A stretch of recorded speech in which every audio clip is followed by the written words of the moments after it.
Hi everyone, welcome to my lesson on the swimming song by Loudon Wainwright III. Just before we jump in, if you're interested, I have the full arrangement of this song with all the chord sheets and tablature at my website learnukulele.com. Check it out. I'm going to release a brand new ukulele video lesson every week now, so don't forget to click subscribe so you don't miss out on anything. Okay, let's dive right in with today's lesson. In today's lesson, we're going to take a look at the swimming song by Loudon Wainwright III. This song is a great one to play on ukulele because it allows us to learn a clawhammer technique and also how to play melodies and strumming at the same time. The song was recorded in 1973 for Wainwright's fourth album, Attempted Moustache, and it features the brilliant banjo playing of his eventually ex-wife, Kate McGarrigle. Let's take a listen to my arrangement, then I'll break it down step by step and I'll teach you the song.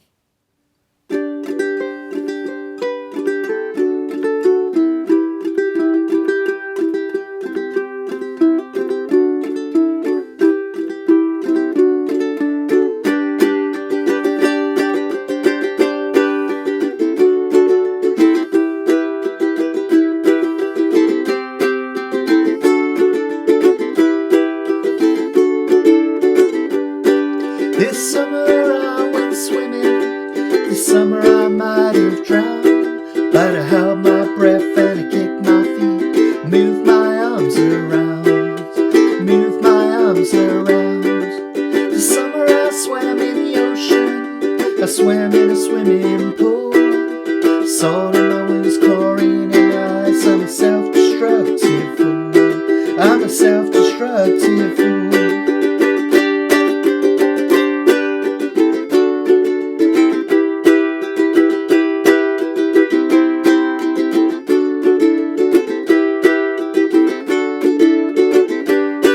This summer I did the backstroke, and you know that that's not all. I did the breaststroke and the butterfly and the old Australian crawl, the old Australian crawl. This summer I swam in a public place and a reservoir to boot. At the latter I was informal, at the former I wore my suit, I wore my swimming suit.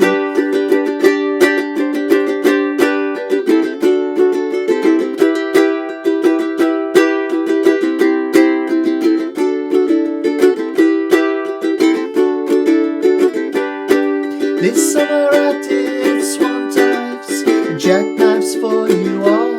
And once when you weren't looking, I did a cannonball, I did a cannonball. This summer I went swimming, this summer I might have drowned, but I held my breath and I kicked my feet and I moved my arms around, I moved my arms around.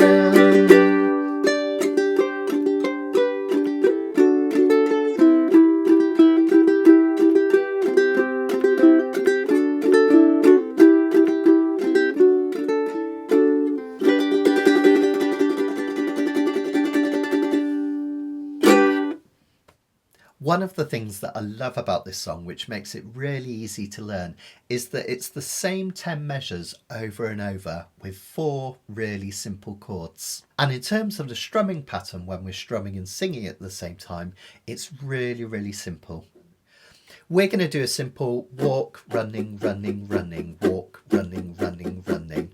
For those of you that are into your ups and downs, that's down, down, up, down, up, down, up, down, down, up, down, up, down, up. I like to think of things phonetically because it makes it easier for me to remember. So I think of that as walk, running, running, running, walk, running, running, running.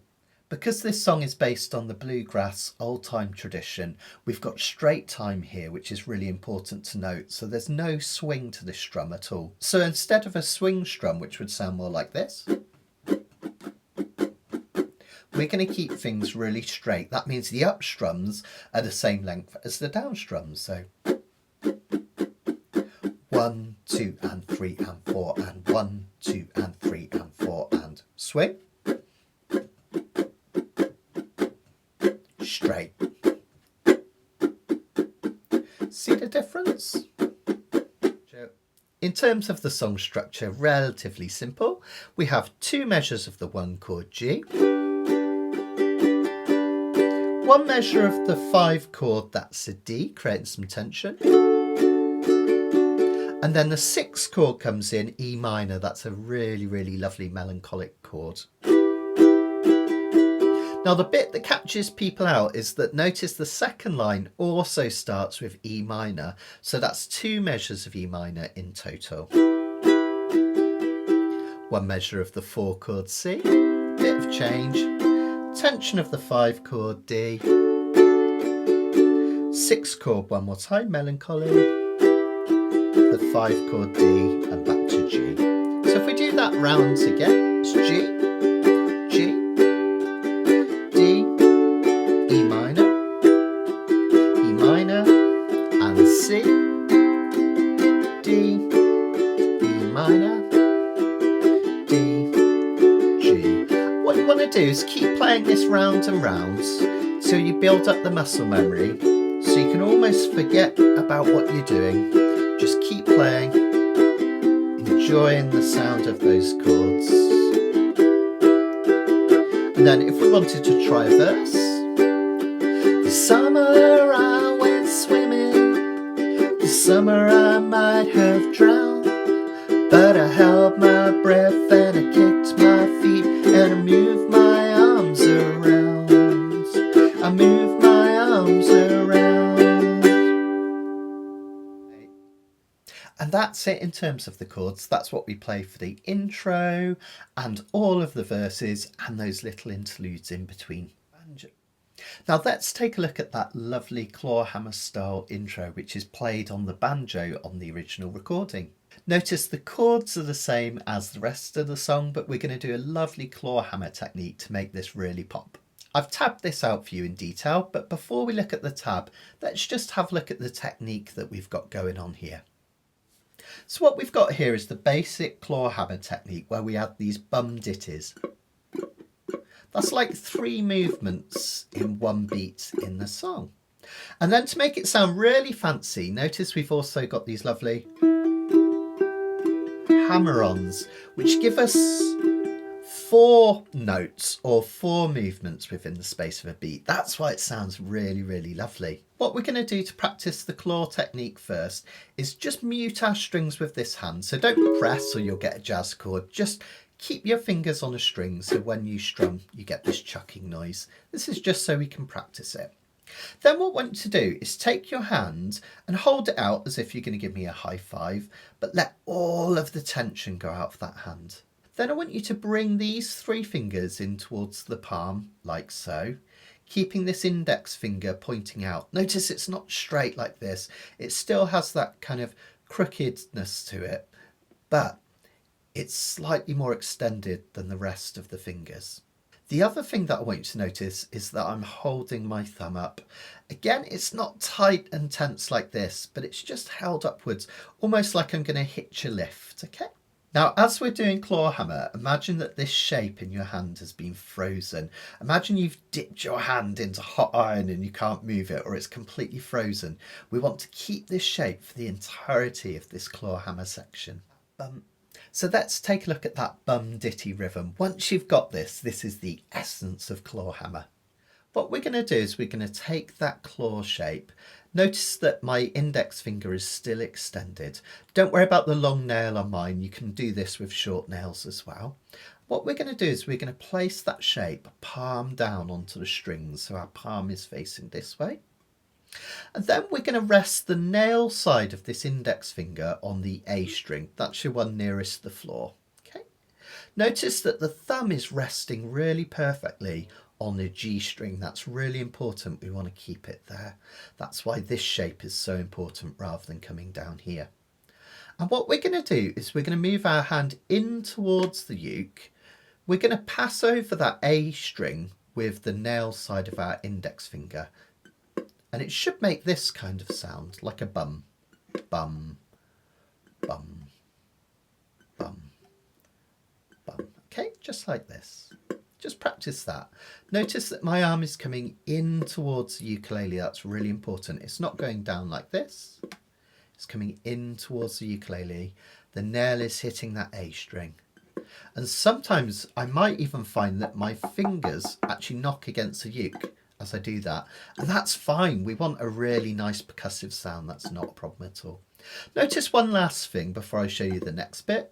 Notice that I'm doing this roughly over the sound hole. That means I can really dig in on those strings and I'm not going to get caught up in the fretboard up here. Okay, fantastic. So that's the bum part of our bum ditty. Next up, we're going to do the dip part, and that's where we strum down. And quite simply, I'm going to keep this claw shape and I'm going to use the nail side of that index finger just to brush down over the strings like so. Notice that my thumb is resting on the G string, the one nearest your nose, rather than the one nearest the toes. Okay. That's really important later on.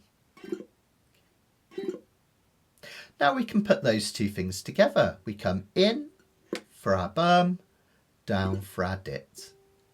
Bum, dit, bum, dit. Notice we're coming in and down, in and down. Notice that thumb isn't closing up like this. It's really important to keep it there so that it rests on the G string. Okay, you can stop the video, pause and practice that for a few minutes if you like. It might really help. Now here's the cool thing, the last bit, the T of the bum ditty, all we need to do is take our hand away and move it away up from the uke. So remember, we've come in, down, now we're going to come out again. That's really great because that sets us up for another in, down, out. Notice another cool thing, because we were resting our thumb on that G string when we did the brush down, we don't need to pick this string, we don't need to move our thumb like this. In fact, that would be bad because that would take us out of position. We literally just pluck the string by coming outwards with the pad of our thumb like so. Notice it's the pad and not the nail. If I put those three together, that gives us bum, ditty, in, brush out, in, brush out, bum, ditty, bum, ditty, bum, ditty. And that's it. You can practice this slowly as we're doing. See if you can speed it up. The important thing to notice is that that thumb is staying out. A lot of people, they'll hit it like this and then their thumb has to make another movement. So in, down, out, in, down, out, in, down, out, in, down, out. Fantastic. One last thing to notice about this bum ditty is that the bum is twice as long as the di or the t. So bum, ditty, bum, ditty. 1 under, 2 under, 3 under, 4 under. 1 under, 2 under, 3 under, 4 under. Bum, ditty, bum, ditty, bum, ditty, bum, ditty. Fab. Let's try that whilst playing a G chord. So we're going to come in, down, out, bum, ditty, bum, ditty, bum, ditty. For the tapped out version that I'm doing today, notice I'm putting the bum on the A string, the one nearest the floor. But you could also hit the E string if you prefer, like this.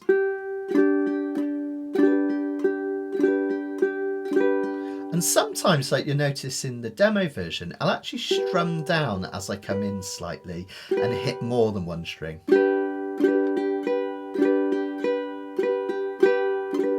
Like that. It doesn't have to be perfectly neat, it's all about that rhythm and feel. Practice that technique really slowly and then build up the tempo a little each day. Once you've got that technique under your fingers, that's really powerful because you can actually use that to play through songs and it sounds absolutely fantastic. I'll show you what I mean. What I'll often do with old-time songs is actually just keep that rhythm going as an accompaniment throughout the entire song. So if I played the chords to the verse, that would sound like this.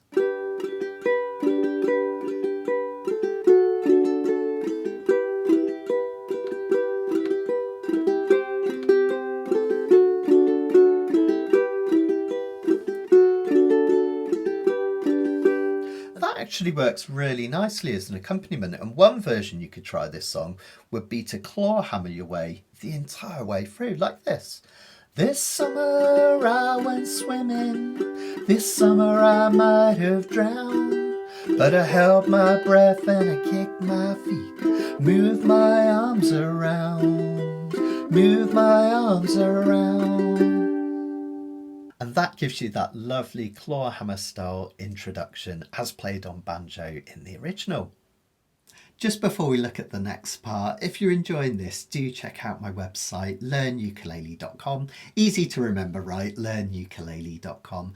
And there you'll find 10 sequential courses, beginners right through to advanced, with all sorts of genres and subjects covered, including bluegrass, jazz, blues, pop. There's even a Beatles course. Check it out. You'll find hundreds and hundreds of arrangements like this. So if you're enjoying this, go and check it out.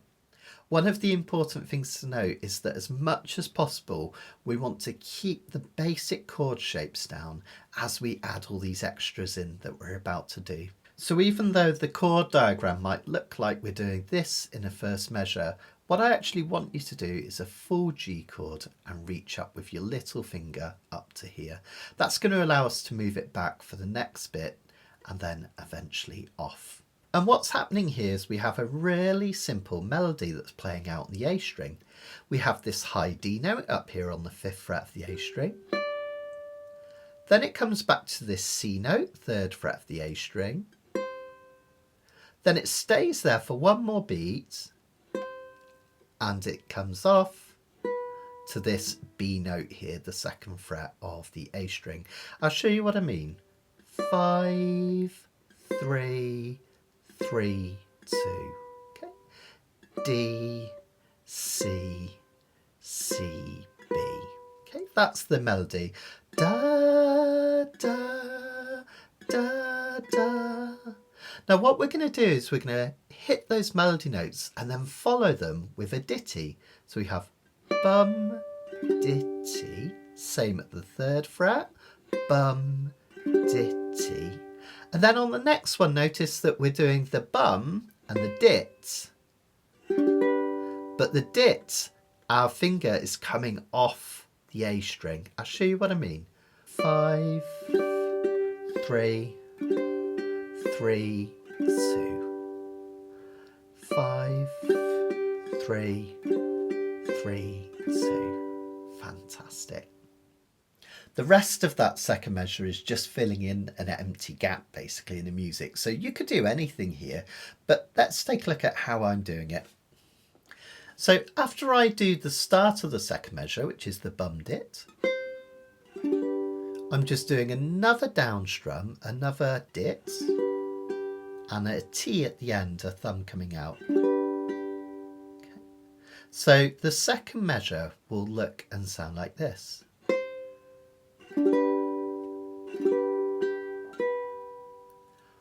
Bum, dit, ditty, bum. Bum, dit, ditty, bum. What I often find helps when I'm learning a song like this is just to get the rhythm first, so you could mute the strings and just practice this rhythm. Bum, dit, ditty, bum. Bum, dit, ditty, bum. As I say, you can kind of vary the end of that second measure because there's no melody note in there. But together with the first measure, my way, it will sound like this.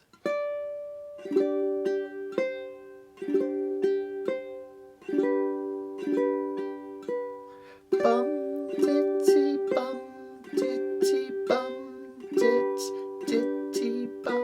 Okay. Of course, that will take some practice. So again, practice that through slowly. You can go as slow as you like, as long as you've got the rhythm correct, and then gradually increase that tempo until you're comfortable with it. Next up, we're going to go to an ordinary D chord at first, just like this, 3 fingers on the top 3 strings physically of the 2nd fret. And we're going to start by doing a really simple bum ditty. So hit the open A string and then brush down and out. So bum, ditty, bum, ditty. Okay. For the second half of that measure, what you're going to do is you're going to hit another bum, if you like, the open A string, and then you're going to take this finger off and slide this finger across. It's quite an unusual chord. The reason we're playing this strange D sus4 chord is we want this note, this G note, to really stand out. So if I put that measure together really slowly,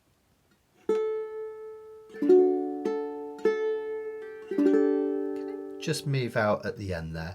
Bum, ditty, bum, sus. Okay, one more time. Bum, ditty, bum, sus. Brilliant. Then we go to the E minor chord in the next measure.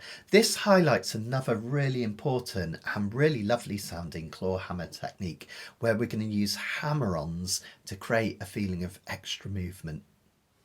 So what we do is we hold down our E minor, and as with all the rest, we start with a bum ditty, nice and simple. And then if you want, this is optional, but what I like to do is add a hammer-on this next bit. And all I do is I lift off my second finger from the E string. I'm going to pick that E string with a bump. And immediately afterwards, I'm going to put this finger back down for a hammer-on. Remember to have the courage of your convictions with hammer-ons. It's really important not to kind of quietly touch that string because it will kind of kill it dead. So we want to really push through the string and into the fret. So we get that hammer-on sound. Like so. And then we follow that with a ditty. So we get the kind of 4 movements in one beat here. It sounds really lovely. Hear that? 1, 2, 3, 4. Hammer on. And our ditty. I'll do that whole measure really slowly. Bum, ditty, hammer, ditty. Even slower. Bum, ditty, hammer, ditty. Okay. And then you can practice that slowly and build up your speed over time. As I say, that's a really important technique in bluegrass and old time playing. You hear a lot of this use of ornamentation where we're using hammer-ons to add extra notes into our picking. Measure 5, you'd be glad to know, is easy peasy lemon squeezy. We're just going to do 2 bum ditties on the E minor. Now it doesn't really matter, but here I like to hit the E string of the E minor here. So I'm just picking 3rd string down physically and add 2 bum ditties in. I'm just going to play the whole of that first line then, measures 1 through to 5, really slowly so you can hear the rhythm and how it works. You can play along if you feel ready, or just soak it up for now just to get an idea.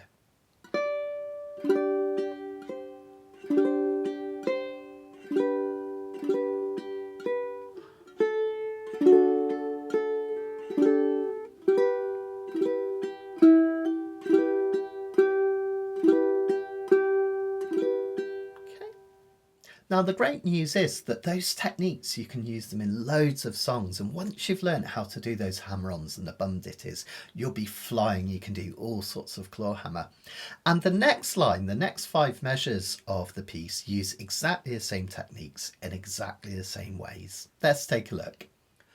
So measure 6, we have a C5 chord. If you're interested, the reason we call it C5 chord is that by putting this finger down here on this G note, the 3rd fret of the E string, we only have 2 notes in this chord, C and G. So we call that a C5 because it involves the first note of C, and the 5th note G, so a C5. And we use this a lot in old time music, partly because we can hammer onto 2 strings rather than just the one in a normal C chord, but also it sounds really bold and strong. Notice I'm using my middle 2 fingers for this chord. You could technically use any fingers here, but I find those sit most comfortably on the fretboard. And what I'm going to do is the same as what I did with the E minor a moment ago. I'm going to do a bum ditty hitting the E string. And then I'm going to do a hammer on to the E string to the 3rd fret like this. And follow it with a ditty. So bum, ditty, hammer, ditty. Believe it or not, our picking hand does exactly the same thing on the next measure. We just do it on a D chord like so. Okay. So measures 6 and 7 will sound like this.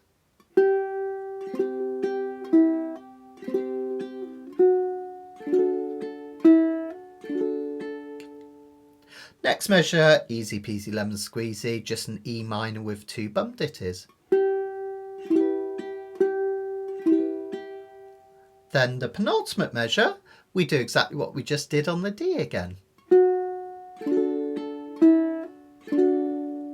And then finally to finish off a G chord, and we're just going to hit bum ditty, bum dit.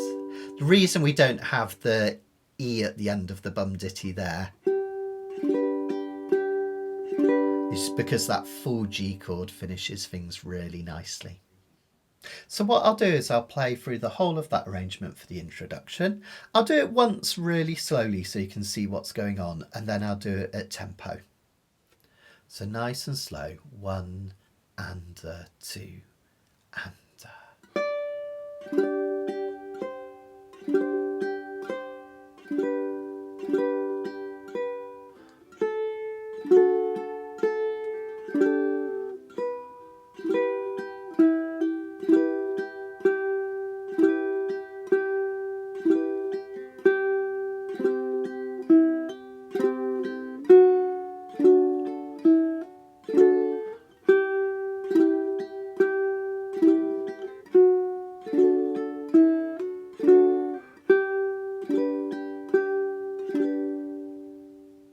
and then at tempo.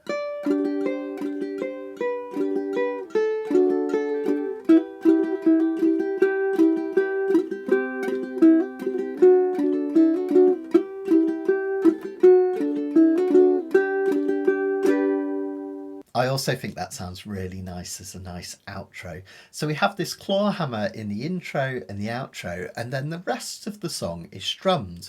But notice we still keep that lovely melody going in the interludes. Let me show you how.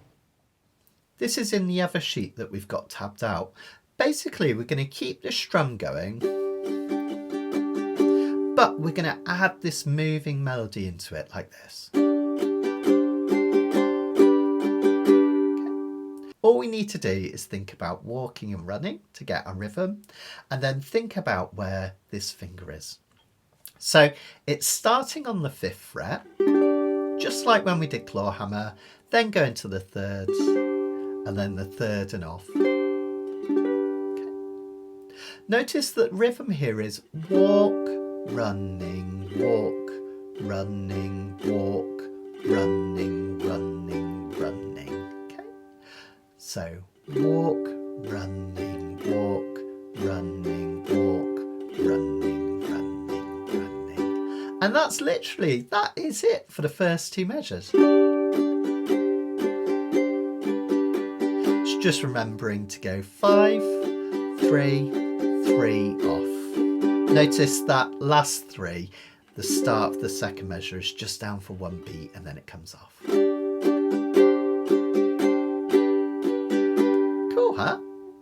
Then we have a normal D chord, and we're going to play walk, running, walk. And at the end of that measure, just lift off that ring finger just to create a sense of movement on this chord, which kind of mirrors the melody. So we have this walk, running, walk, off. Okay, down strum at the end there. Then we just resolve that to this lovely E minor chord, and we're just going to do our normal strum. Walk, running, running, running. Measure 5, exactly the same. Measure 6, easy peasy lemon squeezy, the same but on this C5. Notice when I change from that E minor, I can keep this second finger down. It makes it nice and smooth. So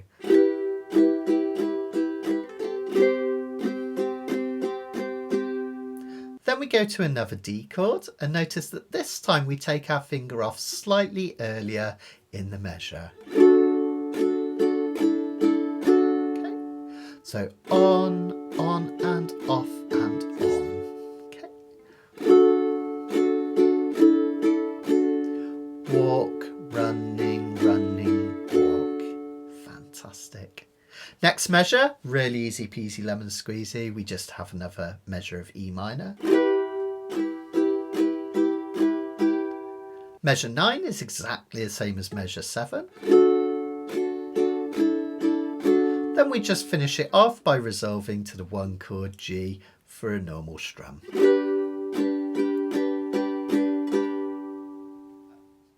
What I'll do is, just like with the Clawhammer, I'll put that together really slowly and then I'll do one at tempo so you can hear how it sounds. Running.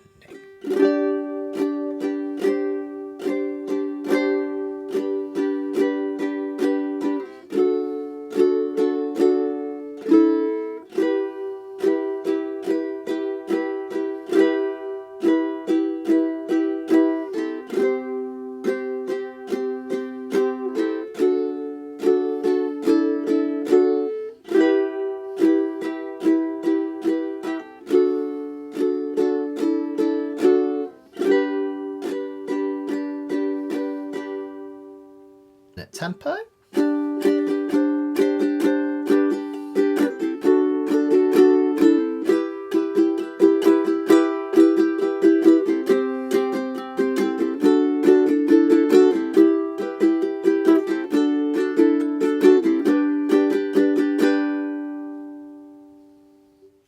Again, practice it slow and then speed up gradually the more confident you get.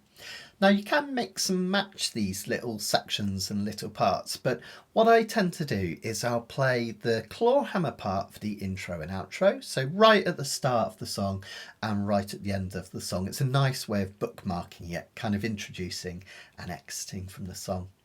And then the strum parts with the melody, I do those during the interludes because it means then I can really get into the rhythm of strumming whilst I'm singing and then keep that rhythm going as we go to the nice interludes with the melody. Take your time with that and really enjoy it. It's such a fun piece to learn. And as I say, once you've got these techniques under your belt, you can use them in hundreds and hundreds of songs. So have an experiment. Find another simple old time or bluegrass song and see if you can introduce a little bit of that Clawhammer technique. It's a really nice way to level up your playing and sound absolutely fantastic. I'll see you in another video very soon. Don't forget to check out the website learnukulele.com, where you'll find hundreds and hundreds of arrangements like this. You'll find full sequential courses on learning ukulele from beginners right through to advanced, and all sorts of genres and techniques such as bluegrass, jazz, pop. We've even got a Beatles course. So check it out, learnukulele.com. See you there.